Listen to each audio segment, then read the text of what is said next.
काफी दिनों में आप लोगों से मुलाकात हो रही है। तो मैं आप लोगों को बता देती हूँ कि आज से हम लोग एक सीरीज स्टार्ट कर रहे हैं और वो जो सीरीज है वो है आपकी 9th 10th की मैथ्स और साइंस के लिए हम लोग सीरीज स्टार्ट कर रहे हैं। उसमें आपके जितने भी इंपॉर्टेंट टॉपिक्स हैं वो सब हम इसमें यहाँ पर इस प्लेलिस्ट में कवर करूंगी मैं। और जितने भी इंपॉर्टेंट टॉपिक्स हैं आप सब फ्री ऑफ कॉस्ट YouTube के ऊपर ले सकते हो, आपको कोई पे करने की जरूरत नहीं है इसके लिए। तो जो मेन टॉपिक है और जो इंपॉर्टेंट टॉपिक्स हैं 9th 10th से रिलेटेड ही कर रहे हैं अभी हम लोग, वो सब हम इसमें कवर करेंगे। तो यहाँ मैं स्टार्ट कर रही हूँ। आज जो टॉपिक मैं ले रही हूँ यहाँ पर वो टॉपिक है आपका बायोलॉजी का टॉपिक है, 10th क्लास की बायोलॉजी का टॉपिक है। और टॉपिक का नाम क्या है? टॉपिक का नाम है न्यूट्रिशन। न्यूट्रिशन कर रहे हैं हम लोग, और न्यूट्रिशन भी किसमें? ह्यूमन बींग्स में। ह्यूमन बींग्स के अंदर न्यूट्रिशन को जो है हम लोग यहाँ पर कवर करेंगे। ठीक है, तो न्यूट्रिशन कवर करने से पहले आप लोग मुझे ये बताओ न्यूट्रिशन होता क्या है ना, और किस तरीके से हमारी बॉडी जो है वो न्यूट्रिशन करती है, परफॉर्म करती है हमारी बॉडी न्यूट्रिशन को। तो देखो क्या होता है, जब बड़े बड़े पार्टिकल्स, फूड पार्टिकल्स जो होते हैं, बड़े बड़े फूड पार्टिकल्स, जब हम लोग उनको इंगल्फ करते हैं, इंगल्फ करके माउथ के थ्रू हम लोग जो है अपनी डाइजेस्टिव सिस्टम में जब उसको ले जाते हैं, तो उसके बाद वो जो बिगर पार्टिकल्स है ना, वो छोटे छोटे पार्टिकल्स में क्या हो जाते हैं? टूट जाते हैं, ब्रेक हो जाते हैं। ठीक है, और वो सब कौन करता है? हमारी बॉडी के अंदर जो वेरियस एंजाइम्स प्रेजेंट हैं और वेरियस ग्लैंड्स प्रेजेंट हैं, वो सब मिलकर जो है ये काम करते हैं। तो ये पूरा डाइजेस्टिव सिस्टम वर्क करता है अकॉर्डिंगली। ठीक है, तो यहां पर सबसे पहले डाइजेस्टिव सिस्टम का जो पहला कंपोनेंट है वो क्या है? डाइजेस्टिव सिस्टम का पहला कंपोनेंट क्या है? वो है माउथ। क्या है? माउथ। डाइजेस्टिव सिस्टम का पहला कंपोनेंट क्या है? माउथ है। तो माउथ की अगर मैं बात करूं तो माउथ के अंदर ना 3 ग्लैंड्स प्रेजेंट, ग्लैंड्स नहीं बोलेंगे हम उनको, 3 पार्ट्स जो हैं प्रेजेंट होते हैं। तो कौन कौन से पार्ट्स हैं माउथ के अंदर? 3 पार्ट्स कौन कौन से हैं? पहला है टीथ, पहला टीथ है, दूसरा आपका टंग है, और तीसरा आपका क्या है? Salivary gland. तीसरा क्या है? Salivary gland. ये ग्लैंड है। ठीक है, तो ये 3 चीजें होती हैं जिनके थ्रू माउथ के अंदर क्या होता है? वर्क होता है। किसका काम करते हैं? डाइजेशन का काम किया जाता है।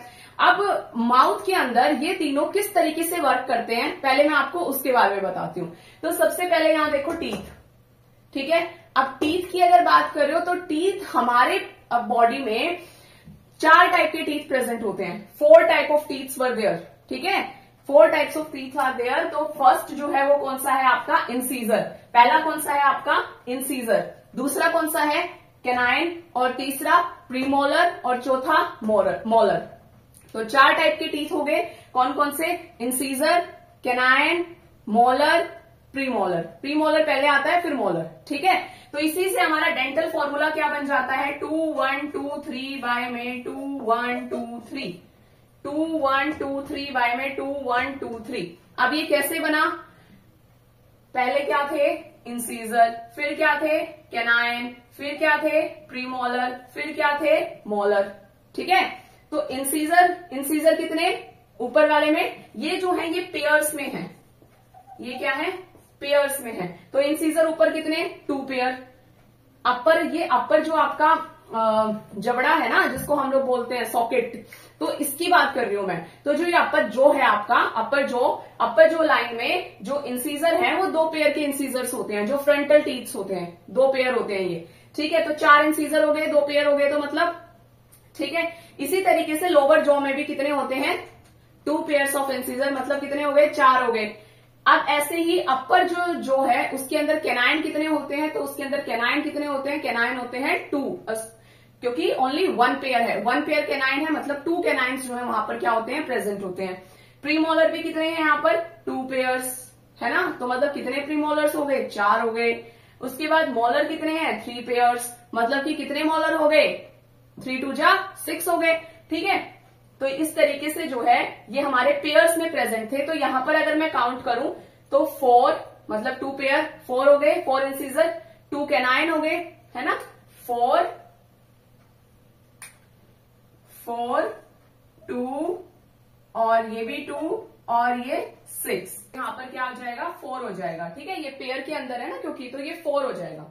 तो यहाँ पर अगर हम लोग काउंट करते हैं तो ये देखो 4, 2, 4, 4, 8, 9, 10 और 16 है ना। तो यहाँ 16 हो गए ऊपर, ऐसे ही नीचे भी कितने होते हैं 16। तो इस तरीके से हमारे जो है 32 टीथ जो है वो क्या हो जाते हैं, 32 सेट्स ऑफ टीथ जो है वो कंप्लीट हो जाते हैं। ठीक है, इंसीजर, कैनाइन, प्रीमोलर और मोलर। ठीक है, तो इस तरीके से ये जो है हमारा पूरा का टीथ का जो मतलब कि स्ट्रक्चर है ये ऐसे होता है। आपके दोबारा मैं बता देती हूँ, देखो अपर जा है, ये लोअर जा है। अपर जा के अंदर 16, लोअर जा के अंदर 16 टीथ। अपर जा के अंदर जो फ्रंटल टीथ हैं जिनको हम इंसीजर बोल रहे हैं वो कितने हैं, 2 पेयर्स हैं। ठीक है, 2 पेयर्स हैं। 2 पेयर्स है तो कितने हो गए, 4 हो गए। ठीक है, तो 4 इंसीजर हो गए। फिर कैनाइन कितने हैं, 1 पेयर है। 1 पेयर है तो कितने हो गए, 2 हो गए। ठीक है, ऐसे ही प्रीमोलर कितने हैं हमारे पास जो यहाँ होते हैं, मोलर से पहले होते हैं, वो कितने हैं, 2 पेयर्स है, मतलब कितने हो गए, 4 हो गए। और लास्ट में क्या है, मोलर। मोलर कितने हैं, 3 पेयर्स है, मतलब कितने हो गए, 6 हो गए। तो टोटल कितने हो गए, 16। तो अपर जा में टोटल कितने टीथ हो गए, 16। इसी तरीके से लोअर जा में कितने टीथ, 16। तो 16 प्लस 16 कितना, 32। तो ये 32 सेट ऑफ टीथ जो है वो कंप्लीट हो गया हमारा यहाँ पर। ठीक है, उसके बाद अगला है टंग।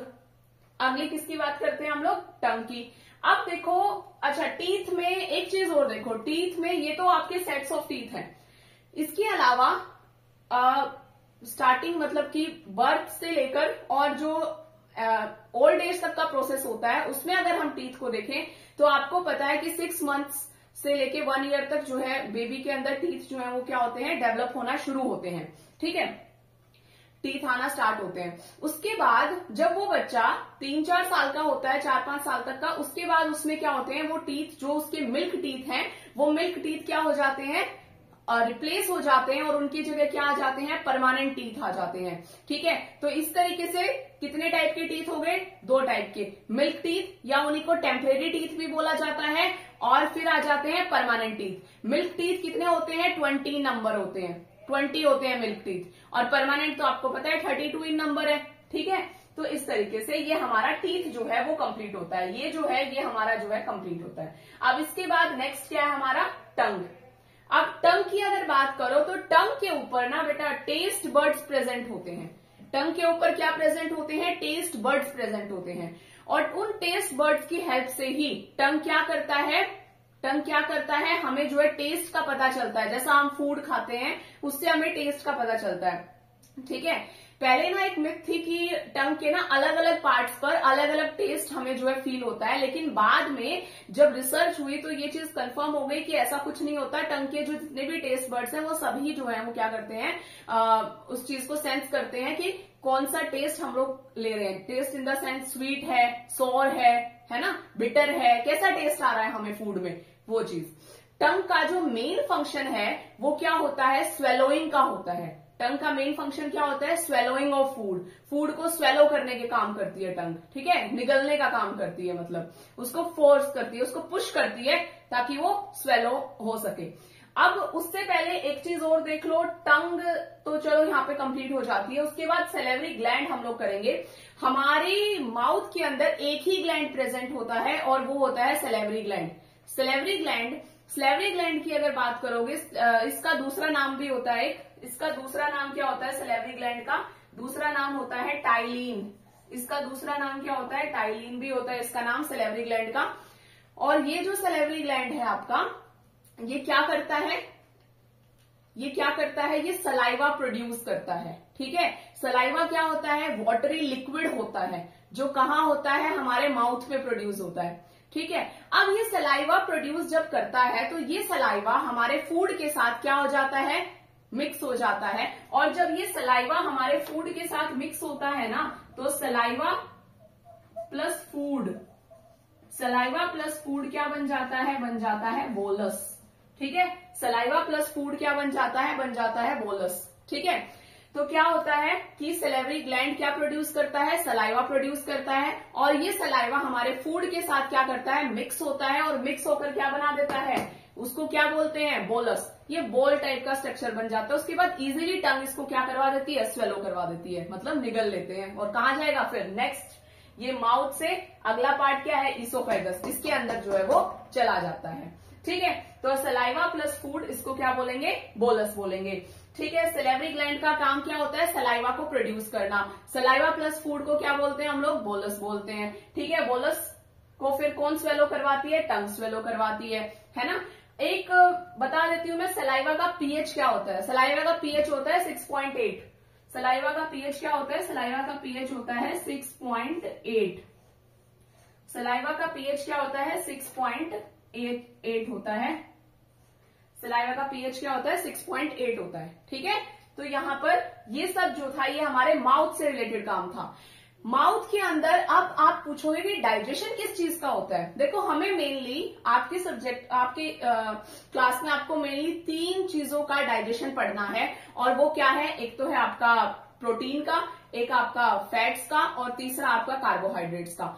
तो यहां पर माउथ के अंदर कार्बोहाइड्रेट का डाइजेशन होता है माउथ के अंदर, और कार्बोहाइड्रेट या स्टार्च जिसको बोलते हैं, और उसका कितना डाइजेशन होता है, 30% डाइजेशन माउथ के अंदर हो जाता है। मतलब आप अगर कोई कार्ब्स ले रहे हैं तो उस स्टार्च का 30% डाइजेशन आपके माउथ में हो जाएगा, बाकी 70% आगे स्मॉल इंटेस्टाइन में होता है, वो हम बाद में पढ़ेंगे।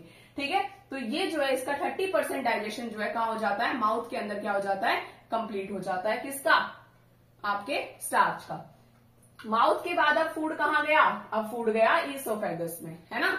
ईसोफेगस, ये फूड पाइप भी बोलते हैं इसको, है ना, फूड पाइप होती है ना ईसोफेगस। तो फूड माउथ से कहां चला गया, फूड पाइप में चला गया भाई।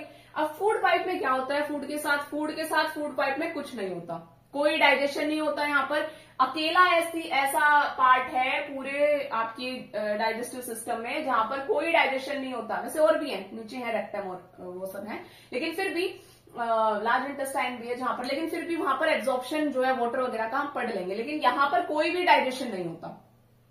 ईसोफेगस के अंदर होता क्या है फिर, ईसोफेगस के अंदर होते हैं पेरिस्टोलिटिक मूवमेंट्स।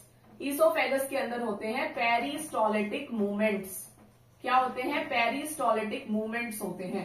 अब आप पूछोगे मैम ये पेरिस्टोलिटिक मूवमेंट्स क्या होते हैं, तो ये पेरिस्टोलिटिक मूवमेंट्स होते हैं कॉन्ट्रैक्शन रिलैक्सेशन, कॉन्ट्रैक्शन रिलैक्सेशन। जब ये ईसोफेगस में फूड आता है तो ये एक बार कॉन्ट्रैक्ट करता है, एक बार रिलैक्स करता है, एक बार कॉन्ट्रैक्ट करता है, एक बार रिलैक्स करता है, और इस तरीके से जो फूड है वो इजीली फूड पाइप से कहां चला जाता है, आपके स्टमक में पहुंच जाता है। ठीक है, तो इससे क्या होगा, फूड इजीली कहां चला जाता है, स्टमक में क्या हो जाता है, पहुंच जाता है। ठीक है, किसके थ्रू पहुंचता है, ईसोफेगस के थ्रू। ईसोफेगस का दूसरा नाम फूड पाइप। ईसोफेगस में क्या होता है, पेरिस्टोलिटिक मूवमेंट्स होते हैं। पेरिस्टोलिटिक मूवमेंट्स क्या होते हैं, कॉन्ट्रैक्शन एंड रिलैक्सेशन होते हैं। तो ये सब जो है यहाँ पर स्टमक में आपका फूड आ गया ऐसे। ठीक है, अब स्टमक में फूड आने के बाद अब स्टमक के बारे में पढ़ लो। स्टमक के 3 पार्ट्स होते हैं। ठीक है, स्टमक के क्या होते हैं, 3 पार्ट्स होते हैं। ये ऊपर वाला पार्ट, ठीक है, इसको बोलेंगे कार्डियक स्टमक। क्या बोलते हैं, कार्डियक स्टमक। और इसको क्या बोलते हैं, ये इसकी बॉडी होती है। ठीक है, या इसी को आप फंडस भी बोल लो, फंडिक या फंडस। और यहां पर जो है ये होता है पाइलोरिक पार्ट स्टमक का। ठीक है, तो स्टमक के 3 पार्ट्स हो गए, कार्डियक, बॉडी या फंडस, और तीसरा पाइलोरिक पार्ट। तो 3 पार्ट हो जाते हैं हमारे स्टमक के यहाँ पर।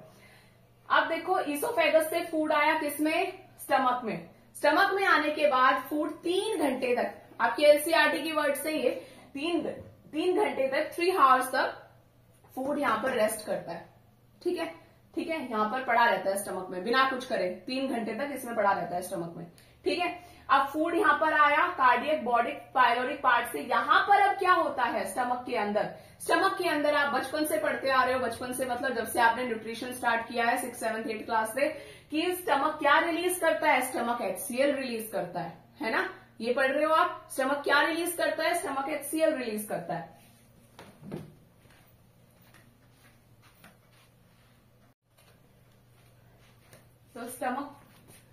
तो स्टमक क्या रिलीज करता है, स्टमक रिलीज करता है HCl, पेप्सिन और म्यूकस को। इन 3 चीजों को जो है स्टमक रिलीज करता है, HCl को, पेप्सिन को, म्यूकस को। अब यहाँ पर जो HCl है, HCl का pH यहाँ कितना होता है, 1.8 होता है। HCl का pH कितना होता है, 1.8 होता है। HCl का pH यहाँ कितना है, 1.8 होता है। अब स्टमक में क्या होता है, जैसे ही ये फूड जब स्टमक में जाएगा तो स्टमक इसको एसिडिक बना देगा। कैसे? HCl की हेल्प से, है ना। फूड क्या हो जाता है? एसिडिक हो जाता है। एसिडिक क्यों होता है? क्यों करता है स्टमक एसिडिक उसको? ताकि जो पेप्सिन है, पेप्सिन जो है एक एंजाइम है और ये क्या कर सके, उसके ऊपर काम कर सके, उसके ऊपर वर्क कर सके। ठीक है, तो पेप्सिन उसके ऊपर क्या कर सके, वर्क कर सके, इसीलिए स्टमक क्या करता है, उसको एसिडिक बना देता है। ठीक है, और पेप्सिन का काम क्या है? पी से पेप्सिन, पी से प्रोटीन्स, प्रोटीन्स की डाइजेशन करता है, प्रोटीन्स को पेप्टोन्स में तोड़ देता है, छोटे प्रोटीन्स में बोल सकते हो आप, तोड़ देता है। सबसे स्मॉलेस्ट यूनिट तो एमिनो एसिड होती है प्रोटीन की, वो तो आगे होगा, लेकिन उससे मतलब जो बड़े प्रोटीन है ना, उनको छोटे प्रोटीन में तोड़ देना, एक तरीके से पेप्टोन्स में तोड़ देना। ठीक है, प्रोटीन को पेप्टोन्स में तोड़ देता है। कौन तोड़ देता है? पेप्सिन तोड़ देता है। ठीक है, उसके बाद तीसरा है म्यूकस। अब म्यूकस क्या होता है? म्यूकस ना एक तरीके से ये जो है एक वाटरी लिक्विड टाइप ही है। ठीक है, लिक्विड है और ये ल्यूब्रिकेशन का काम करता है। HCl से, क्योंकि HCl हाईली एसिडिक है, स्टमक की वॉल्स को HCl से बचाने का काम कौन करता है? म्यूकस करता है। ठीक है, म्यूकस क्या करता है? HCl से स्टमक की वॉल्स को बचाने का काम कौन करता है? म्यूकस करता है। ठीक है, तो म्यूकस ये काम करता है।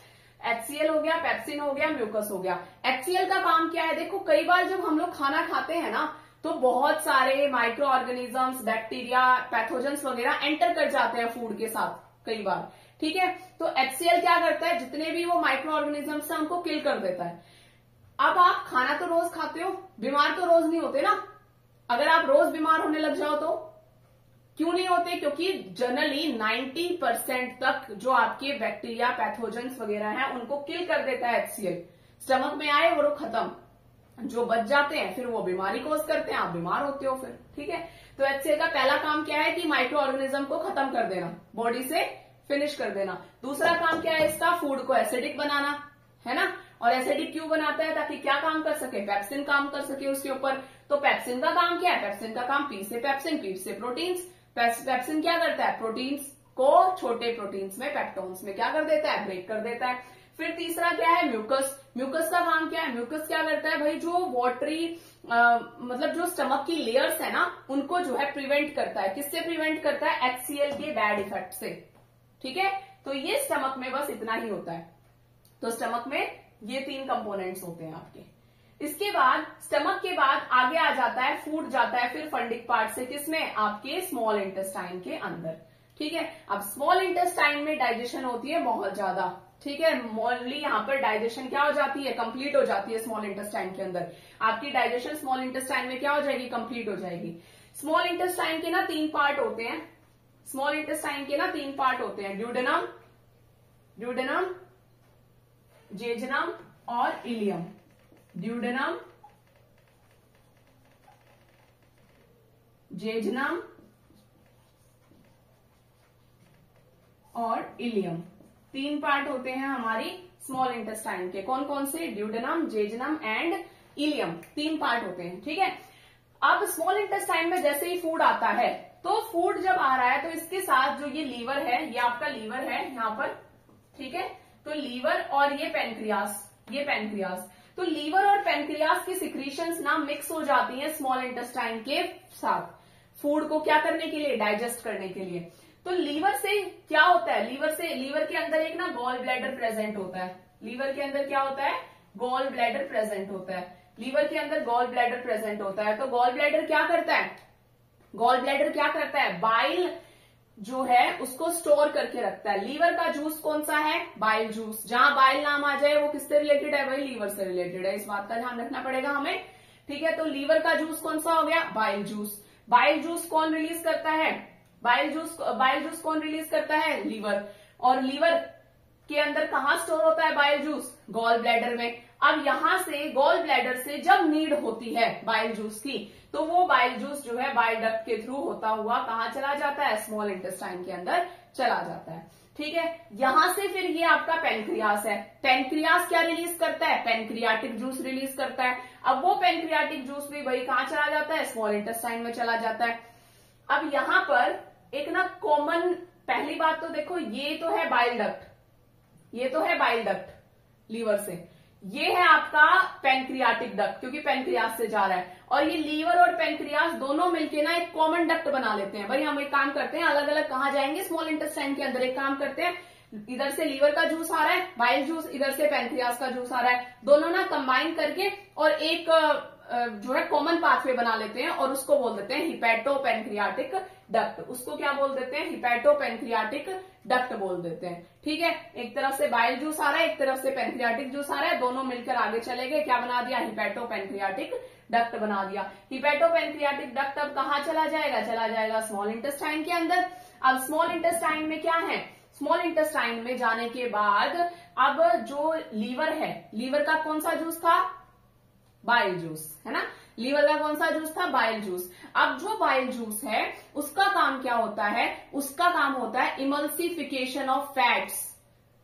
पहला काम क्या है बाइल जूस का, लीवर के बाइल जूस का काम क्या है, पहला काम क्या है इसका, इमल्सिफिकेशन ऑफ फैट्स, फैट्स को इमल्सिफिकेशन। दूसरा काम क्या है इसका, एल्कलाइन मीडियम प्रोवाइड करवाना। ठीक है, तो देखो अब समझते हैं कैसे। बाइल जूस का काम क्या है, पहली बात तो इमल्सिफिकेशन का मतलब होता है ब्रेक डाउन, फैट्स का ब्रेक डाउन कर देता है। वो किस में ब्रेक डाउन कर देता है, छोटे फैट्स में। अब छोटा सबसे फैट क्या है, फैटी एसिड और ग्लिसरॉल में, है ना। तो इमल्सिफिकेशन कर दिया फैट्स का, किसमें, फैटी एसिड्स एंड ग्लिसरॉल के अंदर। और दूसरा, जो फूड वहां से ऊपर से आ रहा था, स्टमक से एसिडिक नेचर का था, यहां आकर उसका नेचर बदल जाता है, क्या हो जाता है, एल्कलाइन नेचर हो जाता है। अब आप पूछोगे कि मैम ये एल्कलाइन नेचर क्यों हो रहा है, तो एल्कलाइन नेचर इसलिए हो रहा है बेटा, क्योंकि यहां पर जो ये पेनक्रियास से पेनक्रियाटिक जूस आ रहे हैं ना, पेनक्रियाटिक जूस कहता है कि भाई मैं एसिडिक मीडियम में काम नहीं करूंगा, मैं किस में काम करूंगा, मैं तो भाई एल्कलाइन मीडियम में काम करूंगा, मैं तो बेसिक मीडियम में काम करूंगा। तो अब काम तो इनसे भी लेना है ना, पेनक्रियाटिक जूस से भी। तो अगर इनसे काम लेना है तो इसका जो है ये चेंज करना पड़ा। तो ये मीडियम कौन चेंज करता है, बाइल जूस। दो काम हो गए, इमल्सिफिकेशन ऑफ फैट और मेक द फूड एल्कलाइन। ठीक है, तो यहां पर आने के बाद, अब ये होने के बाद, अब पेनक्रियाटिक जूस काम करते हैं। अब पेनक्रियाटिक जूस के अंदर 3 एंजाइम्स होते हैं, पेनक्रियाटिक जूस के अंदर 3 एंजाइम्स होते हैं। पेनक्रियाटिक जूस के अंदर, पेनक्रियाटिक जूस के अंदर 3 एंजाइम होते हैं। पहला है अमाइलेज, दूसरा है लाइपेज और तीसरा है आपका क्या होता है, अमाइलेज हो गया, लाइपेज हो गया और ट्रिप्सिन, तीसरा है ट्रिप्सिन। ठीक है, अब ये 3 एंजाइम है। अमाइलेज क्या करता है, अमाइलेज कहता है भाई 30% डाइजेशन तो आपने ऊपर स्टार्च का कर दिया था, अब 70% जो स्टार्च रह रहे हैं, चलो मैं उसको डाइजेस्ट करता हूं। ये स्टार्च को डाइजेस्ट कर देगा, कार्बोहाइड्रेट्स को। ठीक है, लाइपेज क्या कहता है, लाइपेज, लाइपेज है ना, कहां से, बाइल जैसा लाइपेज। तो ये जो है क्या करता है, जो फैट्स को कुछ तो बाइल जूस ने क्या कर दिया था, ब्रेक डाउन कर दिया था। अब बाकी जो बच गए उनको ये लाइपेज जो है फैट्स को क्या कर देता है, ब्रेक डाउन कर देता है। तो ये किसको करता है, फैट्स को, ये किसको करता है, फैट्स को, ये किसको करते थे, कार्बोहाइड्रेट्स को, और ये ट्रिप्सिन किस पे एक्ट करेगा, फिर प्रोटीन्स पे।